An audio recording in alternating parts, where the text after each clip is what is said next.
recording, and then we can hop a little bit on that topic that you were just talking about of how do you deal with dive when dive is contesting you.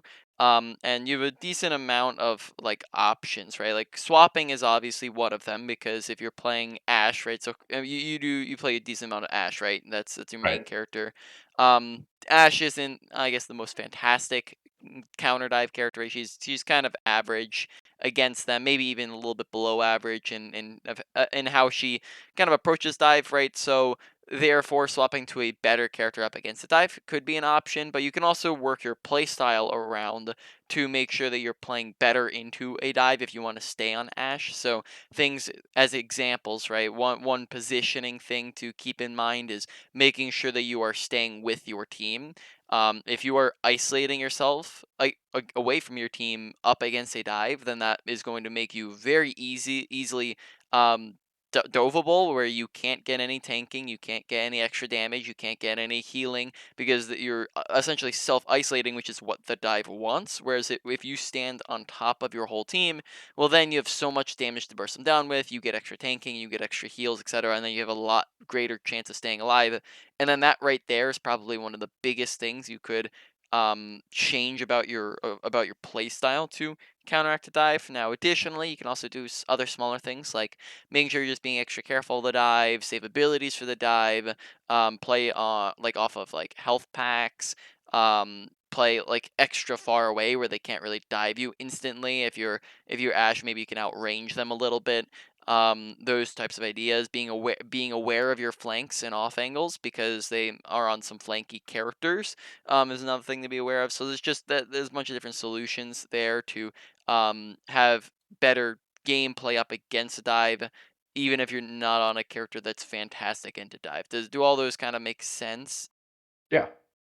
All right, glad to hear it. So then we can just hop right into the gameplay, and then we'll just be a minute or so while I am looking for something to talk about. Clearing the area. Enemy seen. Okay. Last time, did we discuss crosshair placement? Yes. Yes. So then we would have talked about pre-aiming, right? So this right here, I'm going to demonstrate to you just the kind of the difference between basically what pre-aiming should look like. So here, where's the enemy? Pre-aiming is looking and aiming where we think the enemy team is going to be, right? So we turn this corner. Where is it likely for the enemy team to be standing?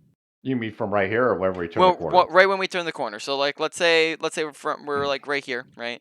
You have, three different options. You have bottom left, bottom right, high ground. Which is most likely? Um, Based on my experience, usually somebody on the high ground on the balcony. Yeah. I would say most likely high ground. Additionally, which is kind of gives you like the best, I guess, out of the three as well, right? Which gives you kind of the best angles to look at anyways, right? Like which can you see the best out of the three? Probably the first angle. The first angle? Yeah, so I would say definitely not the left side. I'd say maybe like a mixture between right side and high ground.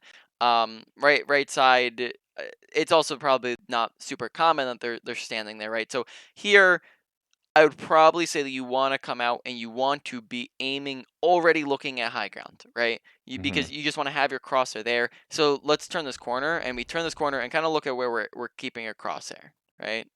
Yeah. It's very, very far away from the high ground. So if somebody was up there, this is a very large adjustment, which makes the shot more difficult, right? Hmm. When you have your crosser further away, that's just a more difficult shot. So here, that's an example of pre-aiming of just be up another, couple of inches, and then that means that you are at head level on the high ground where you know they're going to be, because we're not looking bottom right. We're not looking bottom left. I think we're expecting them. Right now. I would imagine your eyes are looking up at the high ground. We're just not aiming there. Hmm.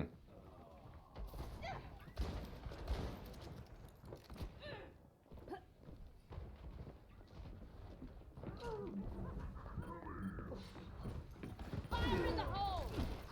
Okay, very There's nice. only one way to beat a lumber gang. Okay. Um, very minor. Might not use the coach gun here though, just because this is you. There. I'm not sure. Maybe we're trying to push him off the edge or something of that sort. I think if we're opening with a dynamite, we're kind of we're starting to go for the kill, but then if we're trying to push him off the edge, then that's kind of that's counterintuitive. Right. But then we're also like so far away that we're not really doing damage with it. So I'd say overall that wasn't like a super effective coach gun, whereas you could be using that time to shoot at him and kill him, right? That sort of idea. Very minor, not a big deal at all. Very good There's kill, only good one aim. way to get to lead the gang. Okay, I like that we're taking the high ground. That's good. And then very nice kills. 3K, yeah, there you go. All right, honestly, very well played first point here. As an alternative, we also could have maybe taken like that top right high grounds, like the one we were looking at when we walked in, if we wanted to coach gun up there. But this also is a very good option. Enemy contact. Move back.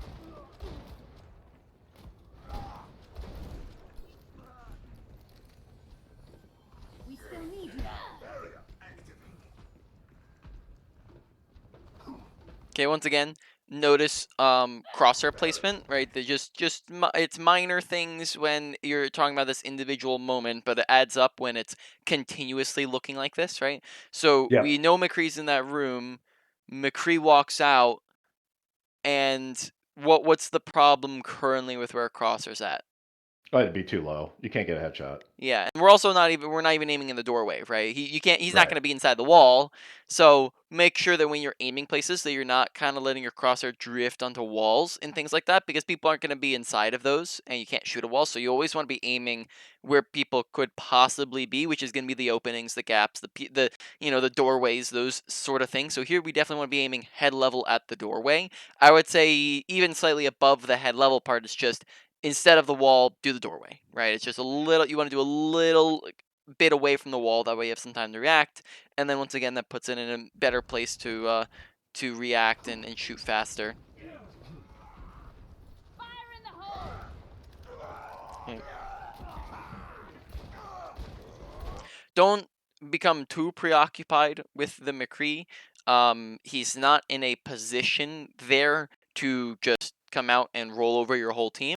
So in that situation, all we need to do, instead of spending 10 seconds staring at him, is just keep our eyes and ears out and open and watching for him. So maybe once in a while, glance back, listen, keep your ears open. If he starts killing people or shooting at people, you'll hear it, right? You'll hear him start shooting Right. if you're listening. So we could rather than just kind of staring at him for 10 seconds there, we could have been shooting at the team in the front line, and then that means that we're able to have a little bit more of an impact there.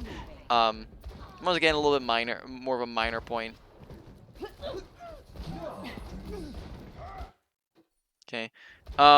Coach gun, maybe not like biggest usage of it. So here, like when it comes to coach gun usage, right, you have two main purposes, right? You have, I'd probably say the primary purpose of coach gun, which is movement. The secondary purpose of coach gun, which is booping. And then the third and rarer usage of coach gun, which is damage, which really should only come if you need fast, because I think it does like in total does like 90 damage if you hit every single pellet and they're right next to you, right? So that comes if you're like maybe out of ammo, or if you just see a really good situation to use it, or you are trying to damage them while also booping them, which can get you value, right? Because you're trying to get a 2-for-1 value, right? You're damaging them and booping them. So there's a couple situations where you do it, but I'd say less often are you going to use it just for pure damage. When here we could just, for example, just tap them once or twice and then it's a kill, right? Here I'm not really like kind of similar to the McCree. I'm not really noticing any of the three getting real value, right? So we can think through from this range in which we're using. Are we going to do any damage? Well, you can see here in a moment. Answer's no, right? That does, that as your coach count is a very much a large amount of fall off damage. So the further away they get, the less you're doing. Someone has to be right next to you for it to do any damage. And then also as spread, so not all the pellets are hitting. So it doesn't. So we're not getting any damage in. Booping, maybe not really a necessity there, right? Can you unless there maybe enlighten me if there's something else that's going on through your head, but booping there, I would say wouldn't really get a big purpose out of it, as he wasn't right really close to you anyways, and shooting him kills him anyways. And then thirdly, movement here actually pushes us off high ground, which is not something we want, and backwards away from the fight, which isn't something we want. So here I'd say just another coach gun usage, which maybe could have been used better. That boop potentially even saves them in that situation, right? Think of it like that. That's true. Yeah, like we actually pushed him further away from, rather than shooting at him when he was 1 HP, we pushed him away from us and away from our team, and then also push ourselves off the high ground, right?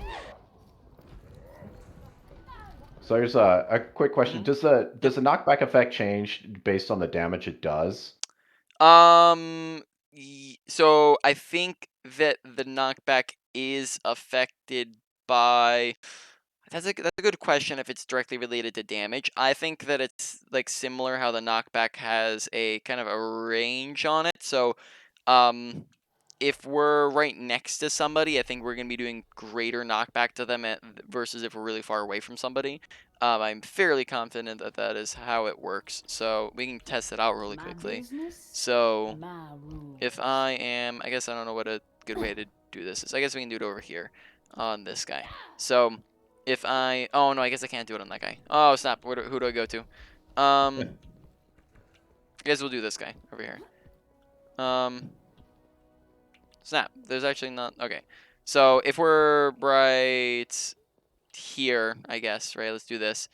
I didn't think that one through. I'm trying to, alright. Were you just telling me not to, gotta Yeah, watch don't do that? that. You gotta watch that. I'm trying to think here. Who can we boop? Because all the guys who are standing still are. I guess we can just eyeball it. All the guys who are standing still are on edges, unfortunately. Right. So this guy. Right. We're next to him. Pretty far boop. Right. That's like 6 meters or so. Mhm. Now if we do it the same thing, but this time we're gonna stand like back here and do it. Kind of on the edge of it.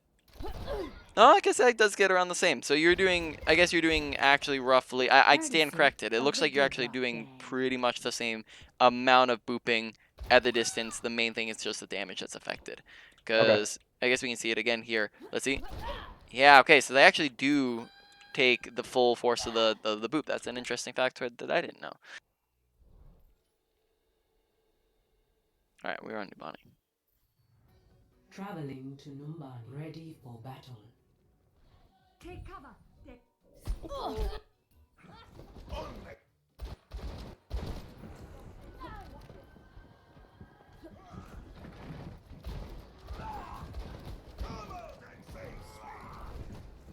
Smoke him out of there. Very nice.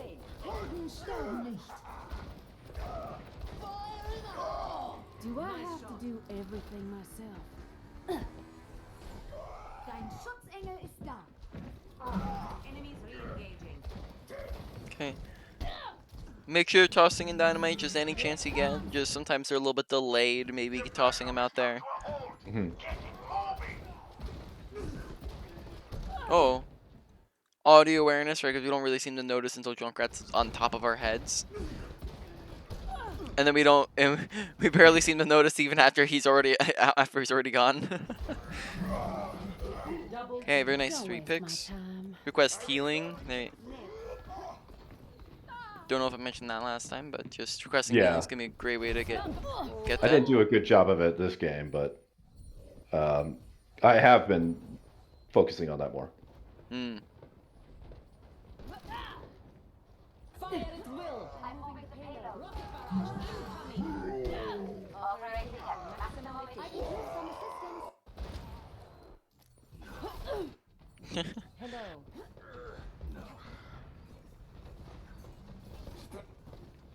Here it comes. Okay. Make sure you're watching for like an opportunity like this. Junkrat's kind of walking straight through the open, and this is definitely, and he's also half HP, right? Walking straight through the open, no cover whatsoever. This is a perfect example of an opportunity to kill somebody, right? And we're not really capitalizing on the opportunity or noticing the opportunity. What is maybe the problem with going for a dynamite in this situation? Well, I don't know if I saw his health bar, but yeah, he was definitely wide in the open. Yeah.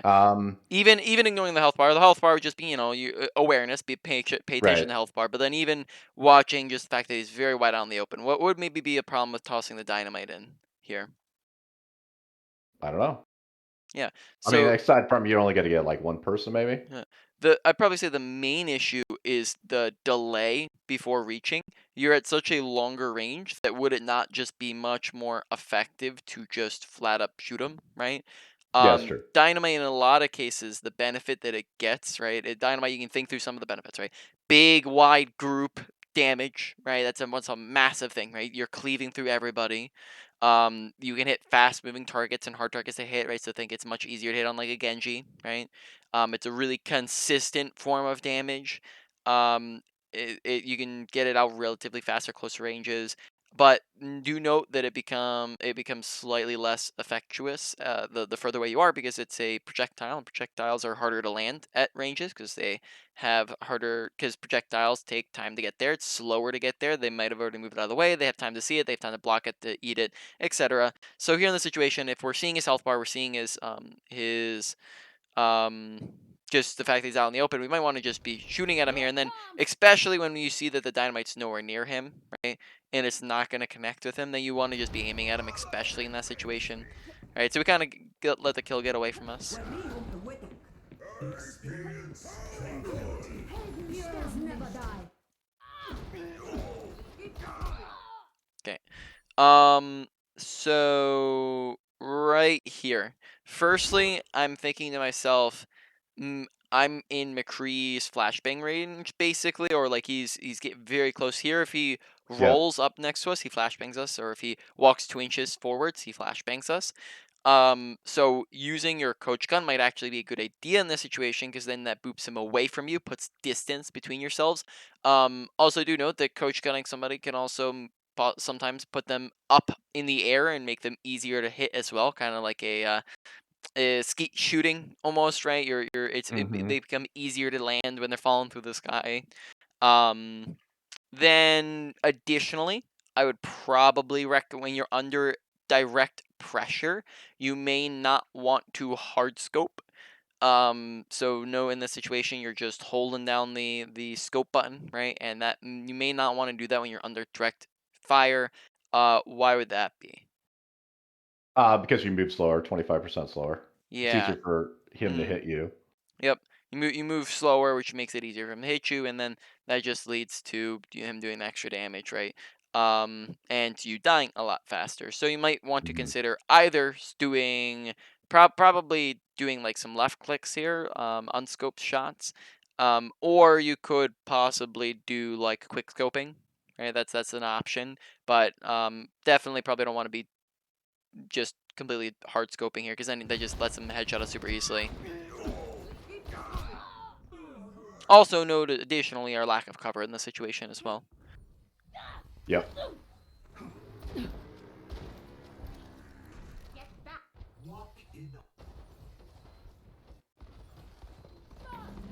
Smoke him out of there. This is not the end.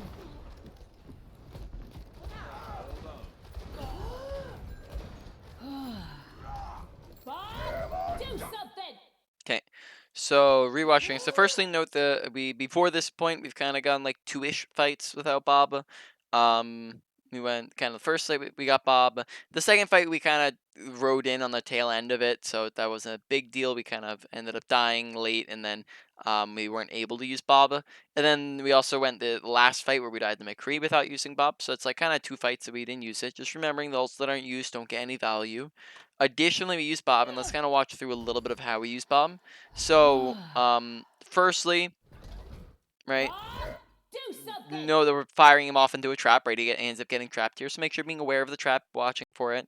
Right, you can kind of see the little indent of it if you're looking there in front of Bob's path. Now Mhm. we can also talk about the placement of Bob, and then also maybe the timing of Bob. In this situation, I would probably say that Bob is not going to a good place and maybe is also a little bit too early in the fight. Now, did we talk about I think we did. We talked about placement of Bob last time, right? What did we say about placement Yeah. of Bob? Well, I mean, generally backline, you want to force like tanks to make a decision whether to face frontline Mm. or screen off Bob. Yeah, you want Bob to create a crossfire effect, right, where he's shooting at them from a different angle from your team. So that means firing them to the sides, to behind, right, and off angle. Hmm. Here that's not really the case. I think like the only person who he would be doing that to would be like the Reinhardt, who's also just in really bad. I don't know what the Reinhardt's doing over on the left side, but really it would just be behind the Reinhardt, and that's pretty much it, right? Besides that, he's in front of everybody else on their team, right? Hmm. Um, Additionally, it's a little bit early in the fight, so maybe the fight's probably I would say the fight started, but it's at the like the very very beginning of the fight, which means that they have all their abilities, right? Like so we can go through like the list of their characters here, right? I guess they just use sleep, like unfortunately here.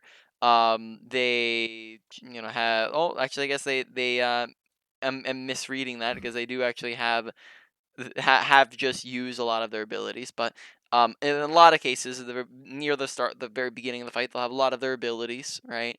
Hog here's Hook as an example. Reinhardt is his abilities. McCree ended up using Flashbang recently, and Junkrat and Ana use their abilities. So that is good. That's a good thing that they did use those. Um, so, right, in a lot of cases, if you're doing it at the start of the fight, they can have all their abilities. Additionally, because they're not distracted, like if you toss in a Bob here, who are they all gonna look at and shoot Bob. at? Bob, Yeah. right? And then he gets melted and he gets shredded and then he dies and then okay, so Bob was up. He did things for 4 seconds and then he's out, right? Not really a ton of value. Now, if you consider that, if you compare that to if the fight fleshes out slightly more, well, then that means that they're all distracted. They're all taking their individual fights. Now they can't have 6 people just sit around the corner and shoot at Bob because they can't, right? They're distracted. If they, if one of them, if the, McCree turns to shoot at Bob, well, then he gets, melted by somebody else. He loses his duel against Junkrat, right? Something like that. So launching it just slightly later, but like closer to the backline, might be a couple things that could help Bob accomplish more in that situation. Because notice how fast Bob goes down here, right? Bob goes down Yeah. pretty fast, right? Not lasting the full duration, and then ultimately not accomplishing a ton. Oh, fire in the hole!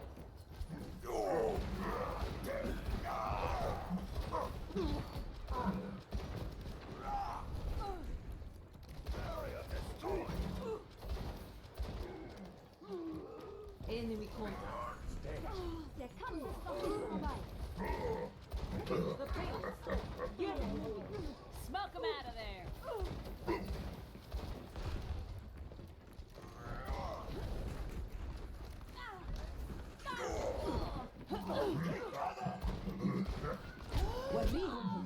Okay.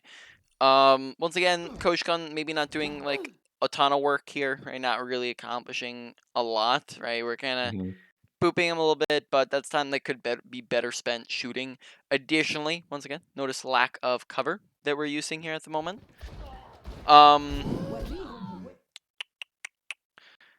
I think, and this may not be what you would like to hear, but I am still noticing a lot of a focus on tank shooting this game.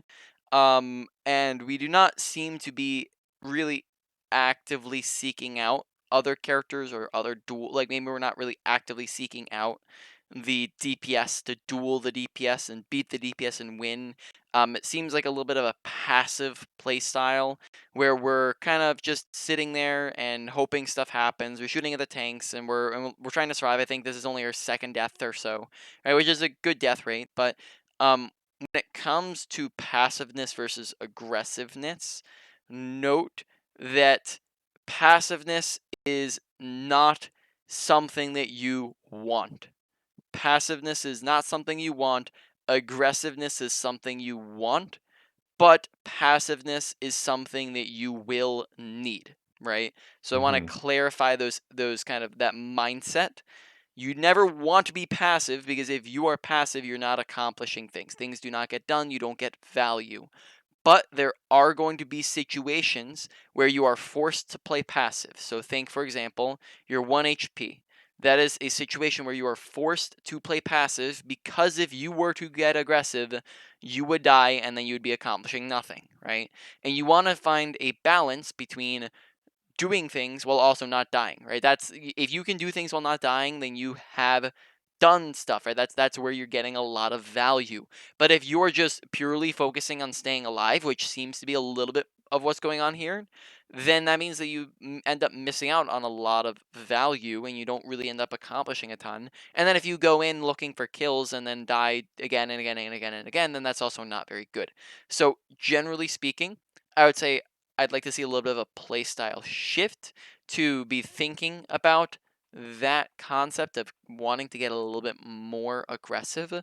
And then also actively seeking out supports and DPS, because if you recall back to what we talked about target priority, you shoot at the tanks when they're low, when they're out of position, when they're the only thing you can, and then in any other situation, you're either going to shoot at the other characters when you have equal opportunity, which I've seen a couple instances of equal opportunity. Where we could be shooting at the something or another, but we're shooting at the hog instead. And then the bigger one I would say for you is actively seeking out other characters by putting yourself in a position to kill them, right? Like how many times have we actively tried to go and duel the McCree, right? Maybe the very beginning of the first fight, right? The when we killed him up on the high ground. Um, how many times have we actively gone on an off angle to try to kill their supports, right? Yeah. So that sort of idea. Now I have a concept that can help with this that we'll go over in a second, a tool that you can use. But just to make sure, are you tracking with what I'm getting at here? Yeah, I think that's fair criticism. I think it changes a little, at least a little later on, but that's definitely fair criticism here. All right. So let's talk about a tool that you can use because I don't want to just say, "Hey, do this," and then not help walk you through how to do that.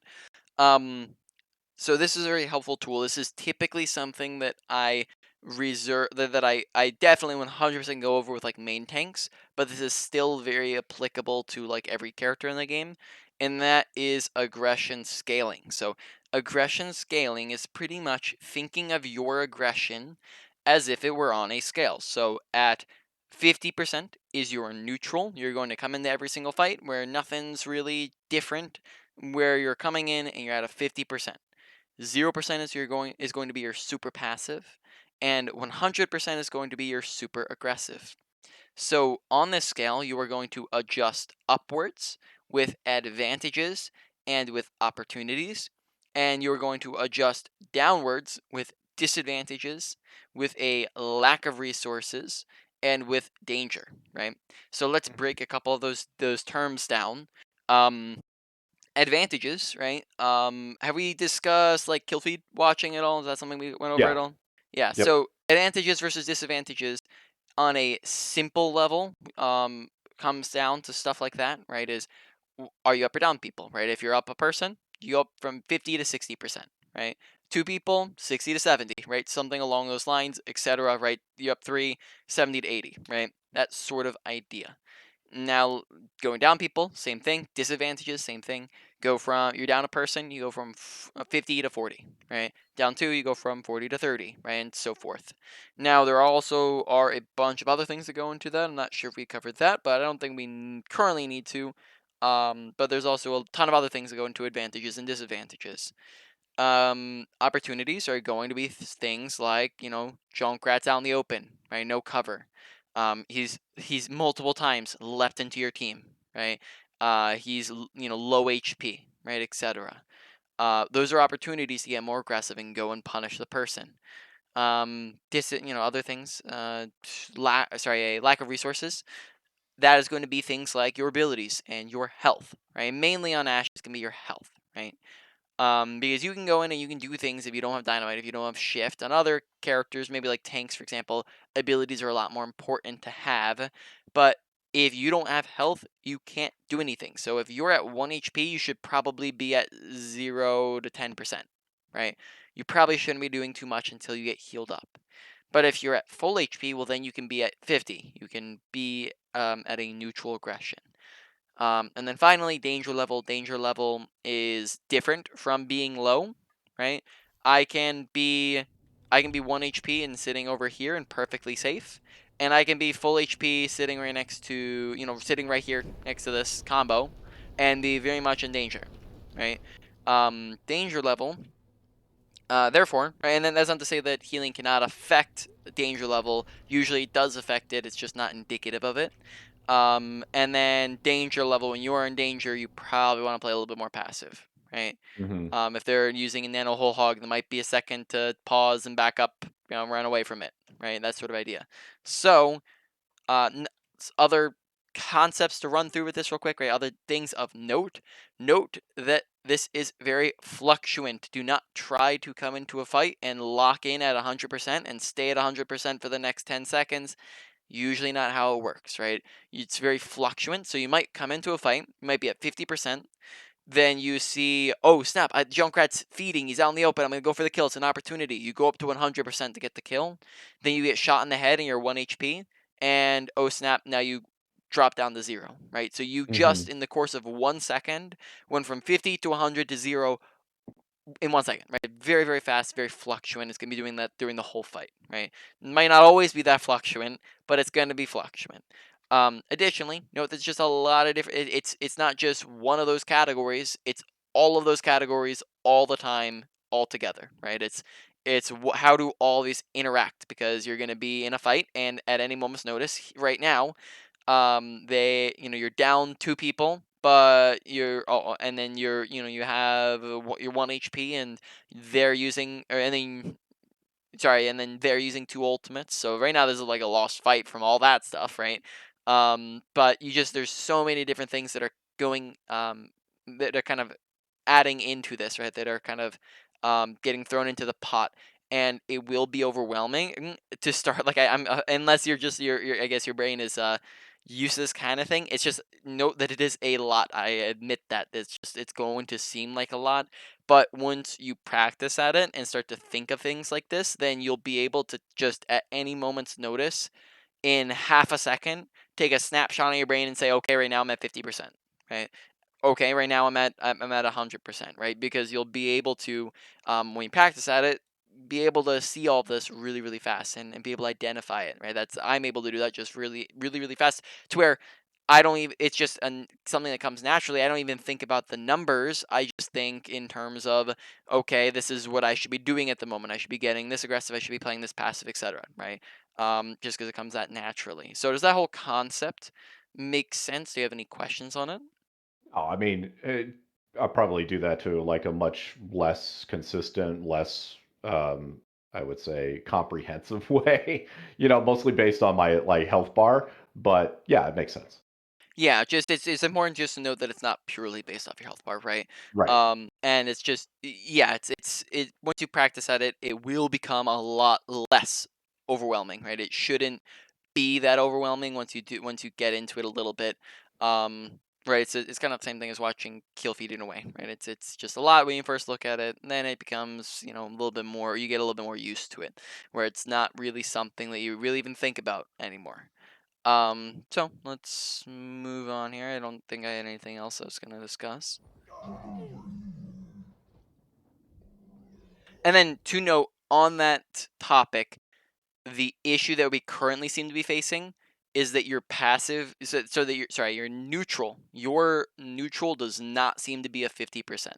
Your neutral seems to be a like 30%, and then you're also missing out on opportunities to go and be aggressive, right? So we're kind of Mhm. sitting around 30%, and then maybe sometimes you go up to 60%, um, and whatnot, but we're never really going and getting very aggressive, and our average is very low in aggression, right? So that's kind of what I was getting at earlier with the fact that you're playing a very passive play style. Okay.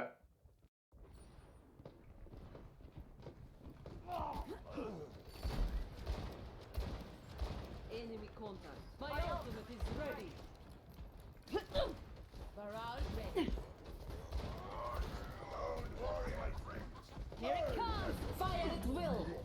Rocket barrage incoming.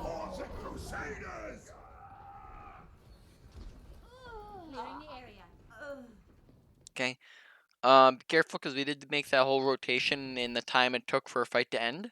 So be careful by going through for longer rotations in the middle of a fight.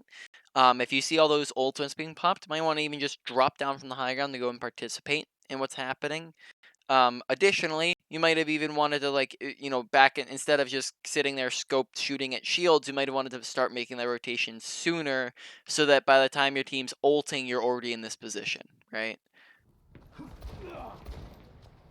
Smoke 'em out of Very there. nice. There's only one way you get to lead the gang.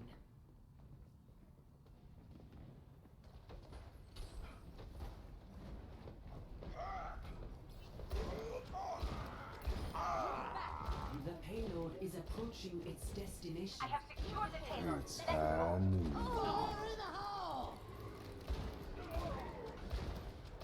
Alright. So, during that fight, I identified two major things. So, I'm not sure. I don't think we talked about one of them, but the other one I think we did. I already mentioned it this session. So let's see if you can identify them, because that's the idea behind self improvement. I did essentially all of the self improvement myself, right? I only really got coaching after I'd already hit my peak in the game. And I climbed from silver up to top 500, right, 4400.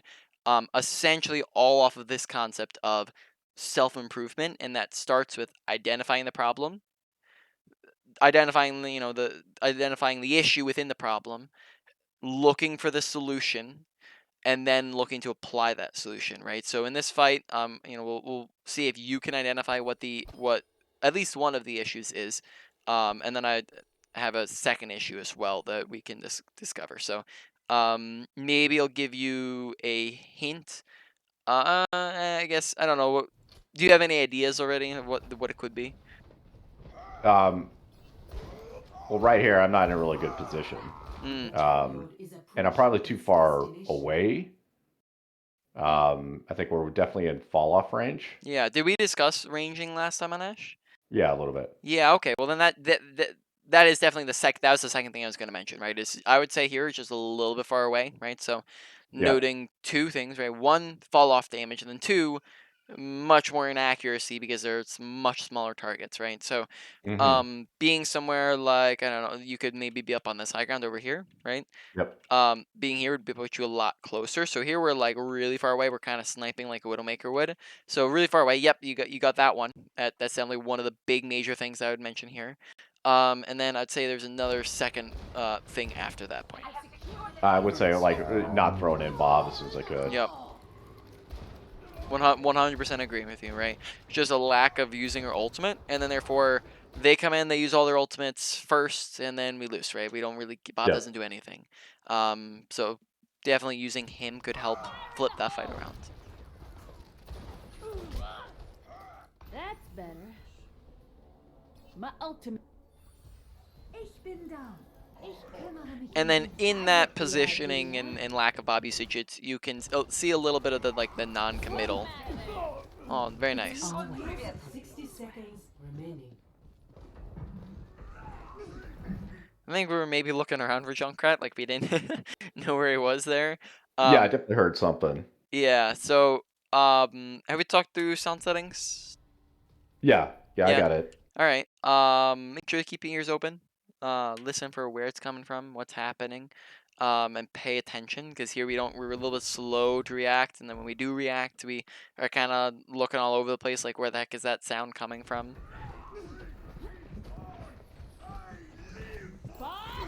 Okay, that is much better placement of Bob.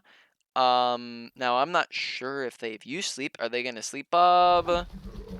No, right? Bob gets away with stuff, so they actually didn't use sleep. Not sure if they had it or not, so do be careful of that, because a better Ana might already have sleep ready, so you might have to be aware of that, either putting Bob away from the Ana, or killing the Ana, or waiting till Ana's used sleep, that sort of thing.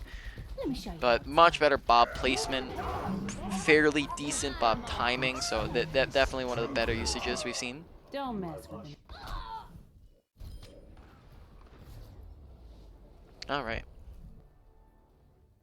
4, 3, 2, 1. Attackers incoming. Fire in the hole!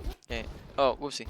A little bit delayed to toss in the dynamite. You probably want to be tossing the dynamite like the moment you see them. The faster you toss the dynamite out into the fight, then the more you can get out there in total. Because it starts to cool down back up and you start recharging up the next one. Additionally, it just works as a really great opener because you can get a bunch of team-wide damage going initially, and then pick off people who start to get ticked down lower, right? So it just works as a really good opener as well. So here we're kind of throwing it delayed. Also be very careful. You're doing the standing still tech to shoot at your dynamite.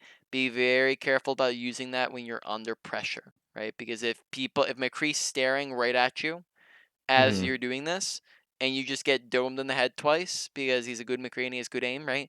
Then that just doesn't really work out. So if you're under pressure, you might want to consider moving around, even though it's a fantastic tech to land nades, or sorry, land dynamites, right? Now, if you're not under pressure at all, or it's very short range, or even you can do something like this, for example, where you can, let's say we're trying to hit Reinhardt, you can just throw it over the edge and they can't even see you, right? Those are all options, and then that means that you can go ahead and do that while standing still. We needed a doctor.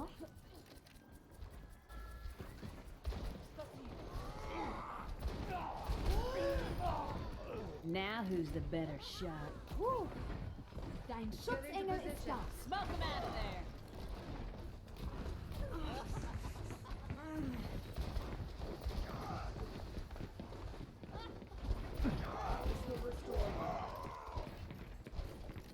Fire in the hole!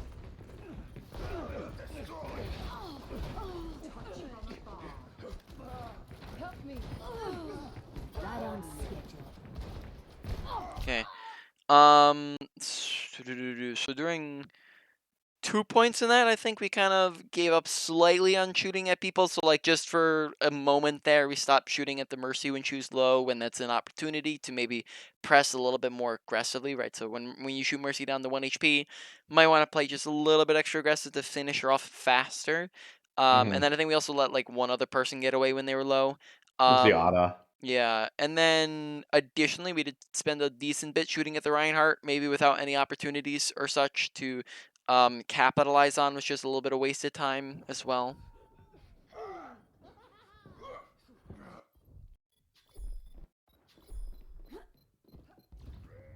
Objective lost. Stop the payload. Smoke him out of there.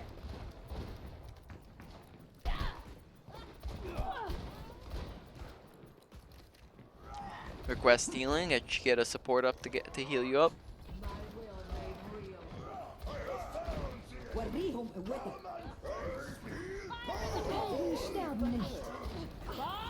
Okay, nice. I like the Bob usage is a little bit faster.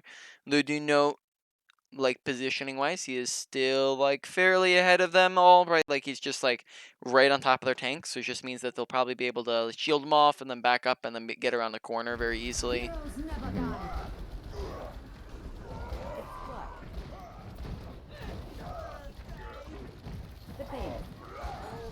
Okay, dynamite here. There you go.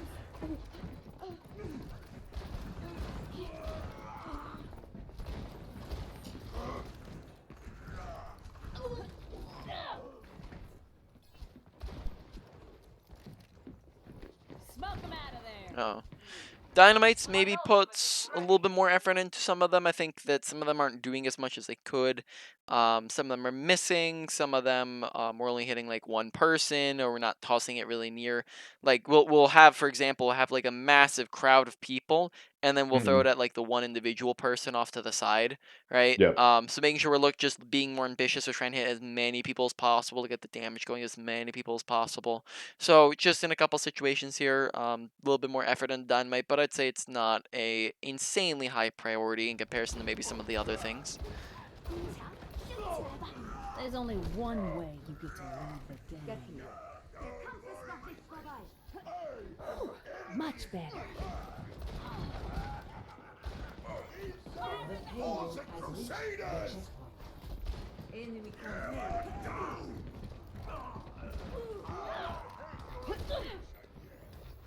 That's better. Smoke him out of there. Fire at will. Freeze! Don't move. Right on set. Double kill. Get in there. Double kill. All right.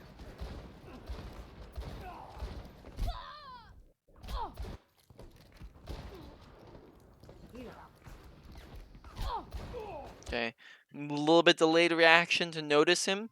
A Mhm. little bit away from cover, right? Not really having anything actively near us to get around the corner, right? We're not playing near a corner. So just to confirm, we did go over cover usage before, yeah? Yes. Yeah, Yeah. we did. So just lack of cover. Good positioning is the usage of cover. Bad positioning is the absence of cover. And then additionally, hitting, just hit an extra shot or two wouldn't hurt at all either there. So last time when it comes to landing shots, did we talk through practicing at aim or warm-ups at all? No, we didn't cover No, that. okay. Do you typically warm up before you play competitive? Usually, yeah, I'll do a little bit of aim practice, and then I'll do a quick Mm, play, and then I'll jump into competitive. Usually, Okay. What does that look like? What does aim practice look like for you, and like how long do you typically spend on it? I don't know. I think it's like maybe 10 minutes. There's like an aim workshop with Hmm. characters bouncing up in the air and Li Shang Yeah, I know. I'm tower. familiar. Yep. Hmm. So I'll do that. I'll do like 1,000 shots of that, and then quick play, and then competitive. Okay.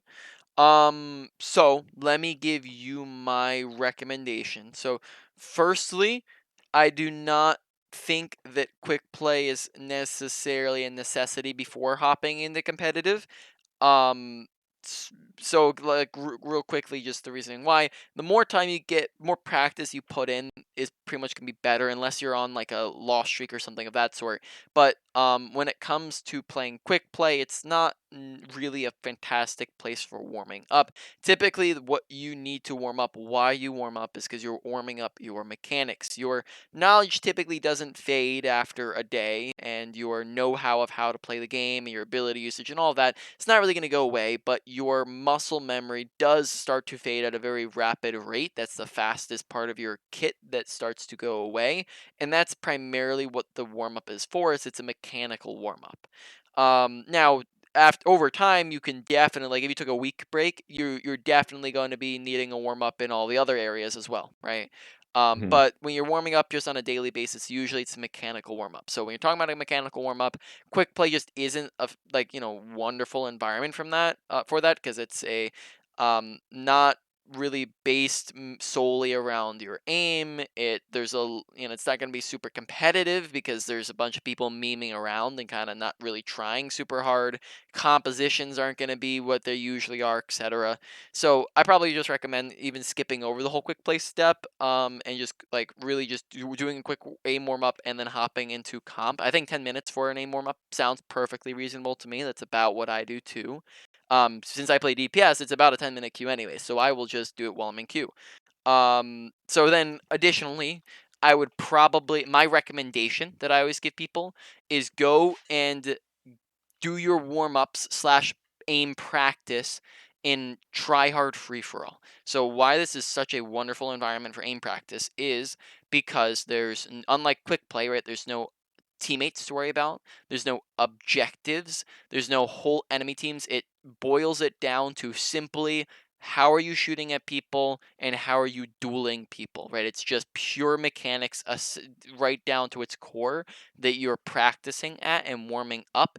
It's a very fast-paced environment, which is a wonderful way to warm up your aim and get your blood pumping and your muscle memory back in sync.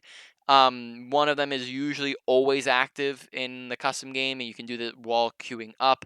And then, unlike I don't have a distaste for um So, for example, like I don't have an issue with you doing the Li Xiang thing. Though I would say that there's a negative in the quick play. I don't think that there's a problem with doing aim trainers or Li Xiang or anything of that sort. I just personally have always preferred more of the naturalistic way about doing it, because there's more of a real feel behind it, where you are actually going up against people who are thinking and moving, and there's going to be more realism in the movements, because like, cause you can kind of think through, okay, how many times throughout my gameplay am I shooting at people who are being launched in the air and falling from great heights over and over and over and over again, right? Right. So you get a little bit more realism. You actually have people shooting back at you, which means that you have to keep up movement, right? Because I imagine, right, when you're doing those aim trainers sitting in the lobby, you're standing still for a large portion of the time, right? Hmm. And then that's non-realistic to your gameplay. You're not going to sit there shooting like that in your actual gameplay. So it keeps your movement going, right? So there's just a lot more realism behind it. It's very intense environment. I also just forgot about the time, so let's start to wrap up. That right there, what I just said, not a very hard and fast rule. Just my recommendations. There's plenty of different ways, and this is debated among different coaches and whatnot. I do not think that your Li Xiang whatsoever is a problem. Might recommend try it free for all over it. And then definitely I'd say quick play isn't maybe really necessary. All right, let's hop in real quick. Main points, quick review. We can do a little bit faster because you got your notes as well. So we don't have to do the whole review. We'll do the main points and then the wrap up. So we run Ashe. Ability usage. Dynamite, put a little more effort. We just talked about that, right? All the different parts of that. Just maybe could be getting a little bit more value out of it. Coach gun, right? Think about like kind of the purposes and reasons behind using it, right? You have it to primarily for movement. Then you can also use it to poop, and then you can also use it to damage. And just think about like kind of when are you getting those uses. Sometimes we coach gun without getting any of those uses. And then overall, probably like that category went to like a lower end of a medium, something around that. Ultimate usage, make sure that we're just tossing it behind them. Make sure you're not holding on to it, but you're using it, and not, make sure you're getting it out there, right, to do things. I think we held on to it for a total like kind of 3 fights during that last game, so that's like an additional 2 ultimates we could have had ish, right? We should probably do a whole lot. And then also make sure when you're tossing in Bob that you're thinking about like how many abilities they got. Overall, that one probably went to kind of around the same, maybe around like a medium or so. Mechanics, think through crosshair placement, aim at head level, aim where you know people are going to be. Don't kind of let your crosshair drift on walls like this. Aim at where they could possibly be, not on the wall, right? At head level, so they turn that corner, you're already aimed there. Continue to think through target priority, right? Actively seek out the characters that you're trying to target. Be a little, I guess this gets into aggression, but play style wise, be a little bit more aggro. Trying to think what else. I think that's around it. Overall category probably goes to around around the medium, right? Somewhere like that. Then you have finally you got a positioning. Positioning, a little bit far away maybe in some instances. Make sure you're getting a little bit closer, right? Watch your ranging. Make sure you're using cover, right? Good positioning, usage of cover, bad positioning, absence of cover. And then take off angles as well, right? Make sure you're putting yourself in a position to actively go and get those other characters that you want to shoot at. Overall, maybe, I don't know, it's all adding up to be around the medium, right? Which is just something that happens sometimes. Just means that you don't suck at anything in particular, and you're also not excelling at like anything in particular, which is just, that's fine. That's how it be. Finally, awareness / aggression. Make sure you're paying attention to your environment. Be aware of what's going on around you. What's your health? What's skill feed? Where's my team? Where's the enemy team? What's the enemy's health bar? What's happening in tab, etc. Right? Be aware, and then base your aggression off of it. Right? Aggression scaling. Start off at passive, start off at neutral, which is 50%. Passive is 0%. Aggressive is 100%. Go up with advantages and with opportunities. Go down with disadvantages, lack of resources, and danger. Generally speaking, you are playing too passive and you're not going high enough in your aggression in certain situations. Look to play a little bit more aggressive, and I don't want you to hear that and then start sprinting into their team. It's not, so I want you to be careful. Don't go in the complete opposite direction. but think about when should you be doing which, right? You can all just take That's it about it. easy. So to put that all in order. No, oh, sorry, I never gave that one a rating. That one is probably a medium high. So to put that all in order, number 1, awareness/aggression. Number 2, maybe goes to like positioning, because that kind of sets up how you're doing this stuff. Number 3, mechanics. Number 4, number 4, ult usage, and number 5, ability usage. Any questions? Nope. Alrighty. So